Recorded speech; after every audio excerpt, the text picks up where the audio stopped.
आप में से कितने लोग हैं जो बहुत एक्साइटेड हैं आज के सेशन को लेकर के?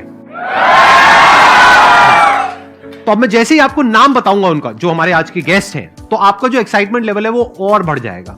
ये बताने से पहले कि गेस्ट कौन है, मैं आपको थोड़ा सा बताता हूं YouTube के बारे में। YouTube में क्या है कि पूरे वर्ल्ड की अगर बात करी जाए तो करोड़ों चैनल्स हैं जो अलग अलग जॉनर्स में हैं, अलग अलग कैटेगरीज में हैं। उसमें से दो बड़ी कैटेगरीज हैं, मोटिवेशन और एजुकेशन। पूरे वर्ल्ड में जो वर्ल्ड का नंबर 1 मोटिवेशन चैनल है वो मेरा है, और जो वर्ल्ड का नंबर 1 एजुकेशन चैनल है किसी इंडिपेंडेंट क्रिएटर का, वो उनका है, जो कि हमारे गेस्ट हैं। उनके 17 मिलियन से ज्यादा सब्सक्राइबर्स हैं। Please give an energetic and warm welcome to the one and only Khan sir.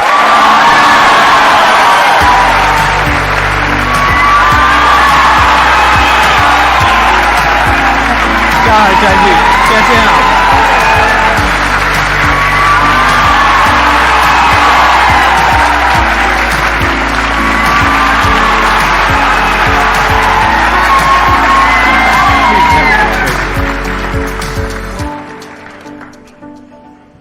इससे पहले कि ऑडियंस आपसे कुछ पूछे या इंटरेक्ट करे, मेरे माइंड में एक क्वेश्चन है आपके लिए जी।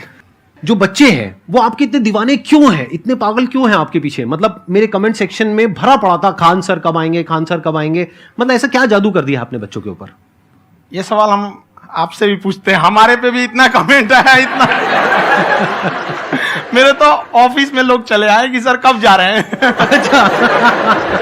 क्योंकि हम लोग का तो एग्जैक्ट है वही पढ़ाना है। हाँ। तो देखिए, हम लोग का मेन है कि बच्चों को जो जरूरत रहती है कि अगर लड़का पढ़ने आ रहा है ना, उसके मन में कोई डाउट ना रह जाए। हम उसको कहते हैं कि हम तुम्हें पढ़ा रहे हैं, दम है तो भूल के दिखाओ, याद करके नहीं।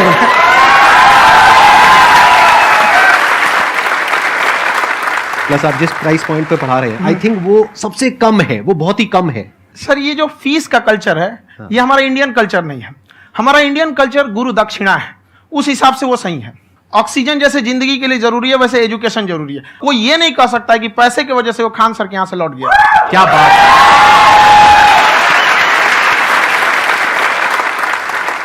मैंने देखा कि आपका ये जो चैनल है कि ये पिछले 3 साल के अंदर अंदर ही ग्रो किया है। हमको जब चैनल शुरू हुआ तो एक दिन में हम 4-5 वीडियो बनाए। एक हमको कुछ आता, आज भी नहीं आता इतना, तो हम देख के कैमरा उमरा तो हम कंफ्यूज हो गए, बाप रे। तो हम एक ही दिन में वीडियो शूट किया, पढ़ाने वाला टॉपिक था। हमको उसके बाद कभी वीडियो नहीं, 6-7 वीडियो एक ही बार शूट कर लिए। और एक जो थे जिनका कैमरा वगैरह था, मेरे पास कैमरे भी नहीं थे उस टाइम, और कैमरा 35,000 का था, तो 6 महीना इसी में लग गया, जो 35,000 इसी में फंस जाएगा। तो उनके कैमरे से शूट किए, उन्होंने कोई चार्ज लिया, उसके बाद हम छोड़ ही दिए। लॉकडाउन लगा, तब हम कहें आप कैसे पढ़ाएंगे, वो तो 1 दिन 2 दिन करते करते अचानक लंबा हो गया। तब हमको याद आया कि ओहो, मेरा एक चैनल भी है वहां पे। तो उस समय उस पर लगभग 30,000 सब्सक्राइबर हो चुके थे। तो जैसे लॉकडाउन लगा तो उस पर पढ़ाना चालू किया, और पता नहीं क्या लोगों को पढ़ाई में इतना इंटरेस्ट आ गया कि आपका स्टाइल ऐसा है थोड़ा सा, आप आई थिंक पढ़ाई के साथ साथ में जो बीच बीच में आप थोड़ा बहुत छोड़ते रहते हैं ना, मतलब जो एंटरटेनमेंट चलता रहता है। ये बात हम देखिए, जब हम गुलाम थे ना, तो अंग्रेजों ने एक चाल चला था कि भारत को हम फिजिकली गुलाम रखेंगे 100-200 साल, मेंटली 1000 साल कर देंगे। उन्होंने पढ़ाई का मॉडल चेंज कर दिया। उन्होंने ऐसा डिजाइन किया कि ये टीचर की रिस्पॉन्सिबिलिटी है, वो पढ़ा के चला जाए। टीचर की रिस्पॉन्सिबिलिटी यहां खत्म नहीं हो जाती है। पढ़ाना तो कोई भी पढ़ा सकता है, टीचर की इससे बड़ी रिस्पॉन्सिबिलिटी होती है उसे समझाना। वो समझा कि नहीं समझा। अगर लड़का आपके समझाने के बाद डाउट रह गया तो ये आपकी गलती है। लड़का हमसे पूछता है, सर इतनी भीड़ है आपके पास, तो कहे सर डाउट कैसे पूछेंगे? हम कह रहे यार तुम्हारा डाउट बचेगा तब ना पूछेगा तुम डाउट यहां पर।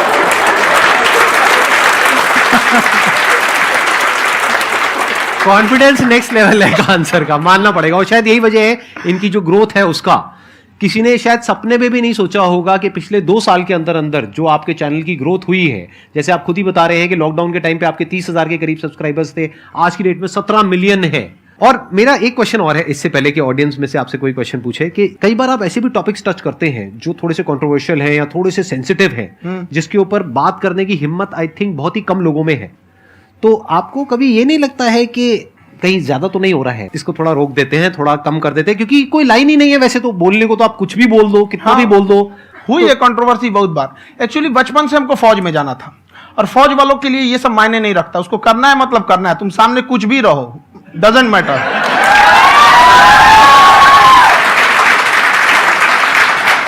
और मैंने YouTube पे देखा कुछ वीडियोस में कि आपका जो इंस्टीट्यूट है वहां पर आज से कुछ साल पहले कुछ बम गिरे थे। हाँ, कुछ गिरे थे, कुछ तो बहुत सॉलिड जगह गिरा था, फटा नहीं वो।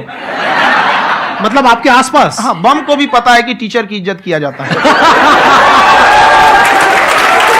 क्या बात है, क्या बात है।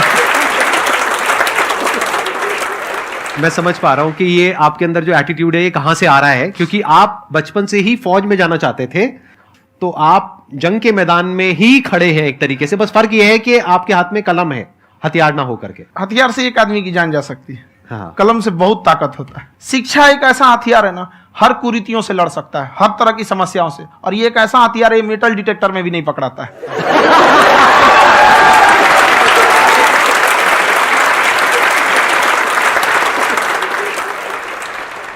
मेरा क्वेश्चन ये है कि अभी प्राइवेट ऑर्गेनाइजेशंस में पीटने का, पनिशमेंट का ये सिस्टम जो है खत्म हो गया है।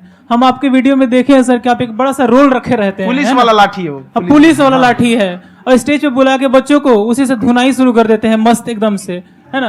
तो सर मतलब कि बच्चे मतलब कि डरते नहीं है आपसे, और इस तरीके से कैसे कनेक्टेड हैं आपसे, है ना। और एक और क्वेश्चन सर, यूपीएससी का जो आप अपना बैच स्टार्ट करने वाले हैं, ठीक है, उसके बारे में बताइए सर, क्योंकि मुझे मतलब कुछ इशू करना है सर, ठीक है। और संदीप सर को देख लिए, मेरा तो वैसे ही हो जाना है।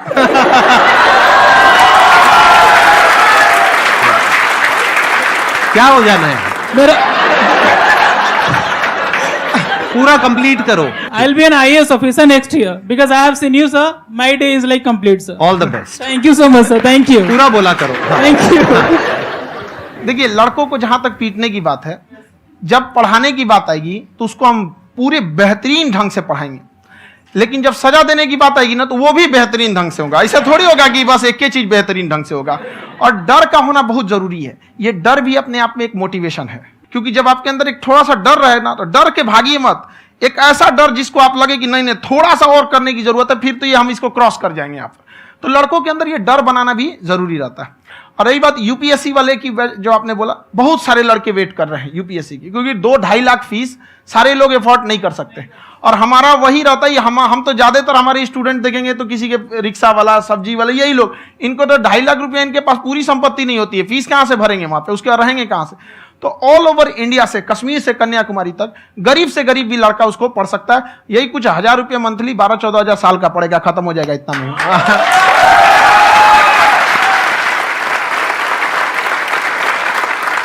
ये जो डंडे वाली बात इन्होंने कही, ये सच है? मतलब आप सच में एक डंडा रखते हो? पुलिस का ही है वो। और मारते हो? हाँ, कि मतलब अगर कोई लड़की छेड़ता है या ऐसा कोई भी उल्टा पुल्टा काम पढ़ाई करता लिखाई है, कुछ भी गलती करेंगे तो पिटाएंगे वो यहाँ पे, कैमरे पे, ऑन कैमरा, जैसा भी रहे, कुछ भी पिटाना तो उनको फिक्स है। एक तो कोई मतलब विधायक जी थे, उनके लड़का को पीट दिए, तो चला दल बल लेके अपना वहां पे। उसने घर पे नहीं बताया था कि सर ने पीटा है, बस बोल दिया कोचिंग में पीटा है। बाद में पता चला हम पीटे हैं, तो उसके पिताजी मेरे सामने और पीटे।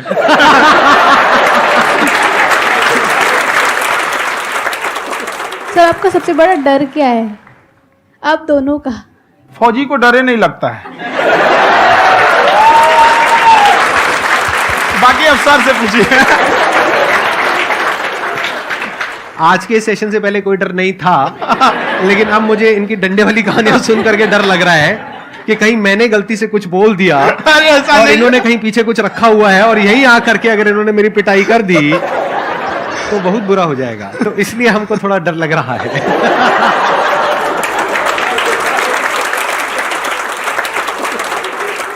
आपकी डेली कितने घंटे क्लासेस होती हैं? 6-7 घंटे। अभी भी खुद ही करते हो आप? हाँ, जो भी हमारे classes स्टाफ करते परेशान रहते हैं।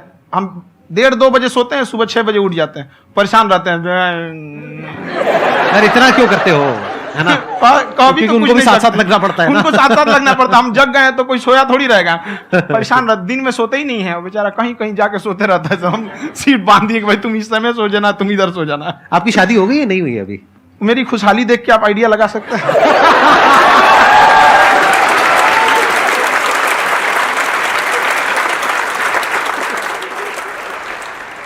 First of all I would like to say sir thank you so much to you and to your team कि आपने मुझे यहाँ आने का मौका दिया। एंड सर अब तक मैंने आपको सिर्फ फ़ोन या लैपटॉप में ही देखा है दोनों को, आज फर्स्ट टाइम लाइव देख रही हूँ तो बहुत अच्छा लग रहा है। तो मेरा क्वेश्चन ये है सर आपसे, जब हम लाइफ में कोई डिसीज़न लेते हैं कि हमें ये पर्टिकुलर चीज़ करनी है और क्योंकि हम डिसीजन लेते हैं तो हमारी आदत है कि पहले हम 4 लोगों से पूछते हैं कि तू बता तेरी क्या राय है, तू बता तेरी क्या राय है। तो उनमें से अगर कोई हमें कह देता है कि ये बेकार डिसीजन है मत कर, तो हमारा माइंड कहीं ना कहीं डाइवर्ट होने लगता है और उसकी वजह से हम अपना डिसीजन चेंज कर देते हैं। तो मेरा क्वेश्चन ये है कि कैसे हम अपने डिसीजन पे स्टिक रहे, कैसे हम जो दूसरे के ओपिनियन है उनको अफेक्ट ना होने दें अपने ऊपर। दूसरे से सलाह लेने से पहले एक बार खुद उस पर रिसर्च कर लेना चाहिए, ताकि आप सामने वाला क्या सलाह दे रहा है आपको समझ में आना चाहिए। यहाँ पर ऐसा नहीं है कि कई बार ऐसे होते हैं कि दूसरे वाले को एक्सपीरियंस होता है, तो अगर आपको पहले से आइडिया है, उसके बारे में आप बेहतरीन ढंग से रिसर्च किए हैं कि क्या इसमें प्लस पॉइंट है क्या निगेटिव है, उसके बाद आप किसी से सलाह लेने जाइए। ये नहीं कि मन में आया सीधे बताओ गड़बड़ा जाएगा। तो वहाँ पे पहले आपको R&D करना पड़ता है, समझ में आया कि नहीं। और जिंदगी हो या गाड़ी, जीतेगा वही जो टाइम पे गियर चेंज कर रहा है। तो डिसीजन चेंज करना बहुत ज्यादा गलत नहीं है। इन्होंने बहुत अच्छी बात कही है और मैं इसी बात में थोड़ा सा और ऐड ऑन करूंगा कि ये जो आपने कहा ना कि अपने डिसीजन पे स्टिक कैसे रहें, ये कोई अच्छी क्वालिटी नहीं है, क्योंकि टाइम टू टाइम आपको अपने डिसीजंस को चेंज करना होता है। जैसे आपने 4 लोगों से डिस्कस किया, कोई इंसान कुछ पॉजिटिव बोल रहा है, कोई नेगेटिव बोल रहा है, उससे फर्क नहीं पड़ना चाहिए। डिपेंड ये करता है कि वो जो बोल रहा है उसका बेसिस क्या है, क्या वो किसी नॉलेज या एक्सपीरियंस के बेस पे बोल रहा है या ऐसे ही कुछ भी बोल रहा है। ऐसे ही बोल रहा है तो फिर उसकी बात पे ध्यान क्यों दे रहे हो। अगर किसी नॉलेज या एक्सपीरियंस के बेस पे बोल रहा है, फिर चाहे वो पॉजिटिव बोल रहा है चाहे नेगेटिव बोल रहा है, दोनों ही मायने रखता है। उसके बाद में रिसर्च करनी है और फिर रिसर्च करने के बाद में फाइनल डिसीजन अपना खुद का होना चाहिए। अब वो डिसीजन उससे अलग भी हो सकता है जो आपने पहले लिया था, और वो सेम भी हो सकता है। सर मेरा क्वेश्चन दोनों से है आपसे, how to deal procrastination and laziness. हमारा ब्रेन है ना, ये बहुत आलसी टाइप का, इसको आराम खोजना पसंद है। अब थोड़ा सा भी अब इसको आराम की ओर लेके चलेगा ना तो फिर उधर ही रहेगा। आप सोचेंगे 10 मिनट आराम कर लेते हैं ना, तो 10 मिनट 2 घंटा बना देगा। उसको टॉर्चर कीजिए, चल 10 मिनट बाद में। उसको आप उस पर हावी में, वो कह रहा है कि हमको आराम चाहिए, आपको हाँ आराम मिलेगा, पहले काम फिर मिलेगा आराम। तो आप उसके हिसाब से मत चल। आपका मन कर रहा है थोड़ा सा देख लेते हैं, कोई नोटिफिकेशन आया, आप कोई काम कर रहे हैं, क्यों पहले काम कर लीजिए, बाद में देखिएगा ना नोटिफिकेशन। आप हावी मत होने दीजिए यहाँ पे। अगर आप 5 मिनट भी थोड़ा सा लूज पड़े ना, थोड़ा सा कमर सीधा कर लेते हैं, 2 घंटा बर्बाद कर दिया आपको। हावी मत होने दीजिएगा उसको अपने ऊपर। प्रोक्रेस्टिनेशन को तोड़ने का एक ही तरीका है, सबसे छोटे लेवल पे ले जा करके उस गोल को तोड़ दो। यानी वो गोल बहुत बड़ा है, उसको ब्रेक डाउन करो, उसके सबसे पहले स्टेप पे आ जाओ कि उसको अचीव करने का सबसे पहला स्टेप क्या है। जैसे गाड़ी चलाना सीखना है, उसका सबसे पहला स्टेप क्या है। अगर घर में कोई नहीं है सिखाने वाला या सिखाने वाली, तो बाहर जा करके जो गाड़ी का ड्राइविंग स्कूल है उधर जा करके पैसे दे दो। अब फंस गए ना तो फंसा दो अपने आप को। दिमाग ये लगाओ कि अपने आप को कैसे फंसाया जाए। जब हम फंस जाते हैं ना तो फिर हमको वो काम करना ही पड़ता है। Then there is no looking back. जब तक आप सोच रहे हो तब तक सोच रहे हो, उसको बोलते हैं पैरालिसिस ऑफ एनालिसिस, कि आप सोचते चले जा रहे हो अपने माइंड में, मैं ये करूंगा वो करूंगा वो करूंगा वो करूंगा, और प्रोक्रेस्टिनेट हो रहा है, वो चीज टलती चली जा रही है। तो उसको छोटे से छोटे लेवल पे ब्रेक डाउन करके उसको कर दो, दैट इज नंबर 1। और जैसे ही करना शुरू करते हो, कोशिश करो कि उसको जब तक कि आप सही से नहीं कर लेते हो उसको छोड़ना नहीं है, तो आपकी लेजीनेस भी खत्म हो जाएगी। कई लोगों को तो हमने देखा जो सप्ताह में कुछ भी नहीं करता, वो भी संडे को आराम कर रहा है।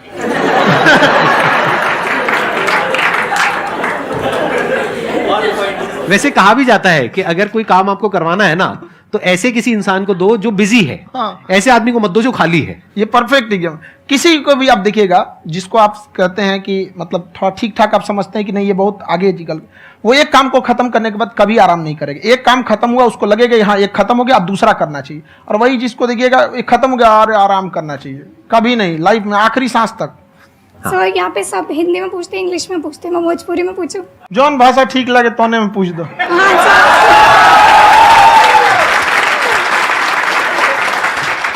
सर ये पूछे के चाहते नहीं कि जैसे हमने के पढ़ाई करे निशान, तो कभी कभी डेली टारगेट्स जो होला वो कंप्लीट ना होला। अगर टारगेट्स कंप्लीट भी होला तो फिर ऐसा इरिटेशन या फिर वो एंजाइटी या फिर कि और करना है या फिर अभी नहीं हुआ, वो चीज़ हमेशा रहेला। तो वो कम कैसे करल जाए? देखिए टारगेट्स को ना हम लोग को एक अपने हिसाब से पहले फिट करना चाहिए। ऐसा नहीं कि दूसरे किसी इंसान को देख के हम टारगेट फिट कर ले। कोई लड़का 8 घंटा पढ़ रहा है, कोई पहली बार अभी पढ़ना ही चालू किया, उसको देख के 8 घंटा पढ़ेगा तो पढ़ाइए छोड़ देगा। तो आप अपनी क्षमता के हिसाब से देखिए कि आप कितना पढ़ सकते हैं। अगर आपने एक घंटे को बना लिया कि हम 1 घंटा पढ़ सकते हैं, अगले 1 हफ्ते तक उसको सस्टेन रखिए। जिम में कैसे करते हैं लोग, पहले दिन उठा लीजिएगा 1 कुंटल तो हार्ट अटैक हो जाएगा। तो वो धीरे धीरे टारगेट सेट कीजिए और अपनी क्षमता को भी देखिए। हर इंसान की क्षमता अलग है। कंगारू को देख के हाथी छलांग मारेगा, पैर तोड़ के बैठ जाएगा।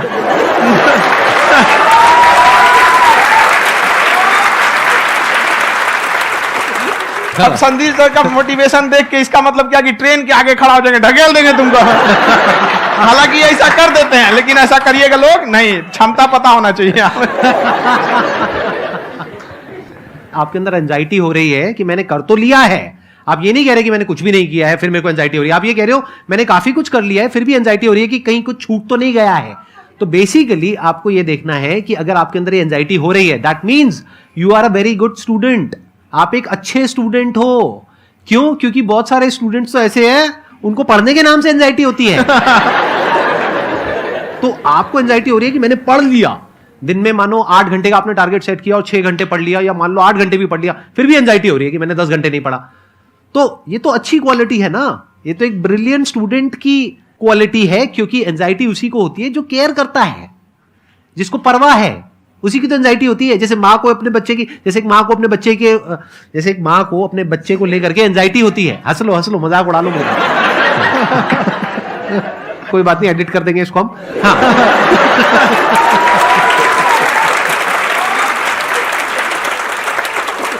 जैसे एक माँ है, उसको अपने बच्चे को लेकर के एंजाइटी होती है, थोड़ी सी भी तबीयत खराब हो जाए उसको एंजाइटी होती है, चाहे बच्चा ठीक भी है, डॉक्टर को नहीं होती है। क्यों? क्योंकि माँ को उस बच्चे से प्यार है। तो दैट मीन्स कि आप अपनी पढ़ाई को लेकर के सीरियस हो, इस वजह से आपके अंदर एंजाइटी हो रही है, विच इज नॉर्मल। जहां पर प्यार मोहब्बत होती है वहां पर थोड़ी बहुत एंजाइटी तो होती ही है ना। समझ रहे हो ना मैं क्या कहना चाह रहा हूं? आप लोग समझ रहे हो ना मैं कहां जा रहा हूं? जब वो किसी और से बात करती है तो एंजाइटी होती है ना।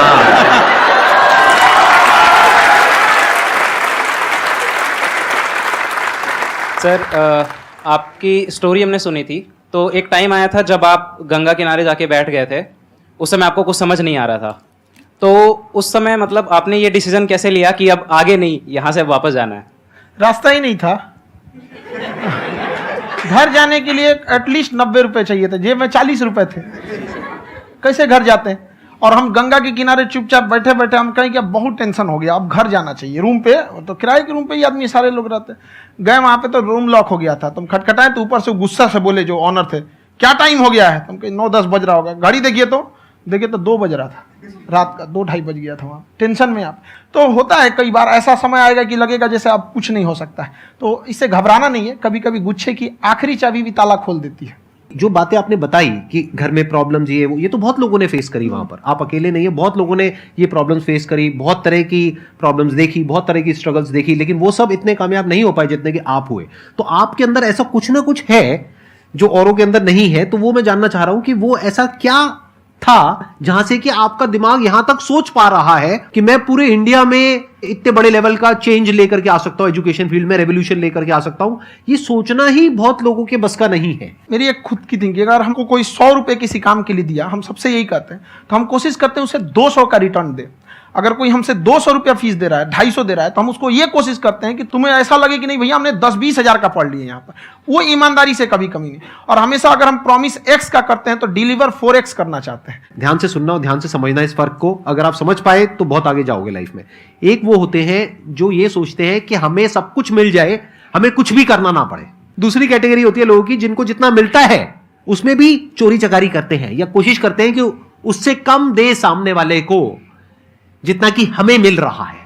तीसरी कैटेगरी होती है लोगों की, जो इनके जैसे लोग होते हैं, वो क्या करते हैं, वो ये सोचते हैं कि अगर मैंने किसी से 1 रुपए भी लिया, देखा जाए तो 200-250 रुपए कुछ भी नहीं होता है, 200-250 रुपए अगर मैंने लिया तो कैसे उसको 400 रुपए की वैल्यू दूं। ये जो थिंकिंग है ना, यही एक फर्क होता है एक ऐसे इंसान में जो बहुत आगे निकल जाता है और उस इंसान में जो मीडियोकर रह जाता है। आप अपने आप के ऊपर समय दीजिए, उसको डेवलप कीजिए।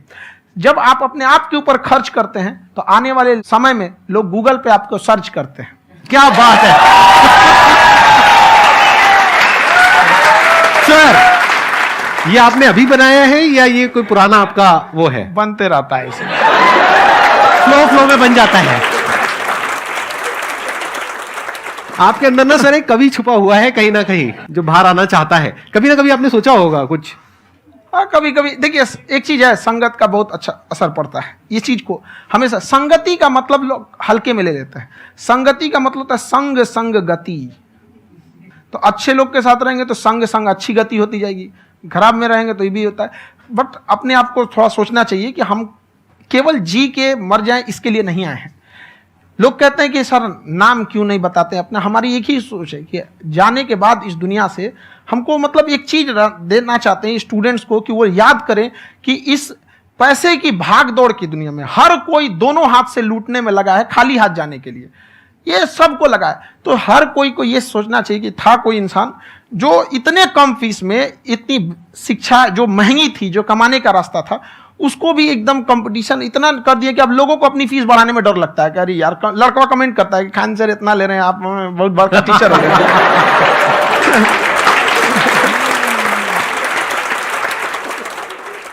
खान सर की एक क्लिप है, ये समय और समझदारी में बहुत फर्क होता है। अगर समय रहते समझदारी आ गई तो इंसान कामयाब हो गया, लेकिन अगर समय चला गया फिर समझदारी आई फिर तो बेकार है। तो सर मतलब कुछ आपको ऐसी चीज़ लाना चाहिए जो मतलब बच्चों जो तैयार हो रहे हैं उनको ये चीज़ें मतलब एंड टाइम पे दिखे। समझ रहे हैं आप मेरी बात? नहीं समझ?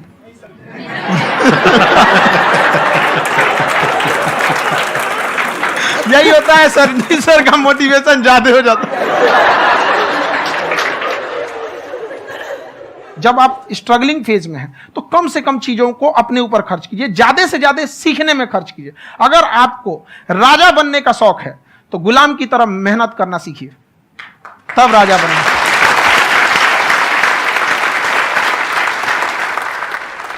ये दुख, ये दर्द, ये सब तेरे अंदर है। तू अपने बनाए इस पिजड़े से बाहर निकल के देख, तू अपने आप में एक सिकंदर है।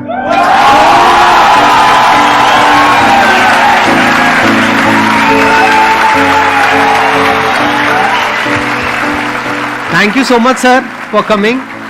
बहुत मजा आया मेरे को आपके साथ में इंटरेक्ट करके। आई एम श्योर आप लोगों को भी बहुत मजा आया होगा।